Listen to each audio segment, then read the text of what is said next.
রহমাতুল্লিল আলামিন একদিন জঙ্গলের কিনারা দিয়ে যাচ্ছিলেন। হঠাৎ এক হরিণী দেখে গাছের সাথে বাঁধা। হরিণীটাকে রহমাতুল্লিল আলামিনকে দেখে বলে, মায়ার নবী, আমাকে এখানে ইহুদিরা বেঁধে রেখেছেন, আপনি যদি আমাকে একটু দয়া করেন তাহলে আমি এখান থেকে রক্ষা পাবো। মায়ার নবী বলে, কে তোমাকে বেঁধে রেখেছে? হরিণী বলে, আমাকে এখানকার জঙ্গলের প্রাণী বেঁধে রেখেছে।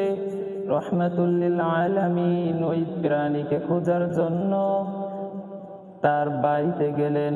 বাড়িতে গিয়ে বলে, এরে ইহুদি ভাই, তুমি কি ওই প্রাণীকে বেঁধে রেখেছো, হরিণীকে বেঁধে রেখেছো? ইহুদি বলে, তুমি কে?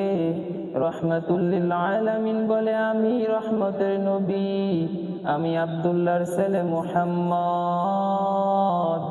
ইহুদি বলে, তুমি কি সেই লোক যাকে আমার পরিবাররা খুঁজে মারার জন্য? তুমি কি সেই মুহাম্মদ? মায়ার নবী বলে, হ্যাঁ, আমি তো সেই মুহাম্মদ। ইহুদি বলে, তো কি বলবা বলো? মায়ার নবী বলে, তুমি জঙ্গলে এক হরিণীকে বেঁধে রেখেছো, ওই হরিণীকে একটু ছেড়ে দাও। ওই হরিণী ছাড়ার পরে, দুগ্ধ পান করার পরে আবার চলে আসবে। ইহুদি বলে, রে নবী,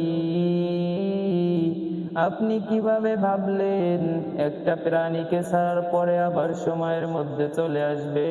রহমাতুল্লিল আলামিন বলেন, এরে ইহুদি ভাই, যদি সময়ের মধ্যে হরিণীটা না আসে, তাহলে তুমি যেই তরবারিটা হরিণের গলায় লাগাবা, ওই তরবারি আমার গলায় লাগায়ো। এই কথা শোনা মাত্র ইহুদি বলে, রহমাতুল্লিল আলামিন, আপনি সুন্দর একটা উপায় বের করে দিয়েছেন, তাহলে চলেন এইবার যাওয়া যায়।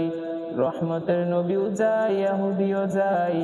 রহমাতুল্লিল আলামিন ওইখানে গিয়ে ইহুদি ওই গাছ থেকে হরিণীর দড়িটা খুলে রহমাতুল্লিল আলামিনের হাতে দিয়ে বলেন, এই নেন। রহমাতুল্লিল আলামিন ওই হরিণীর দড়িটাকে হাতে নিয়ে বলে, রে হরিণ, তোকে ছেড়ে দেওয়া হচ্ছে, তুমি দুগ্ধ পান করাইয়া আবার সময়ের মধ্যে চলে আসবা। এই যে দেখতেছো ইহুদি তরবারি নিয়ে দাঁড়িয়ে আছে, যদি তুমি সময়ের মধ্যে না আসো, তাহলে রহমাতুল্লিল আলামিনের গলায় ছুরির আঘাত করে যাবে।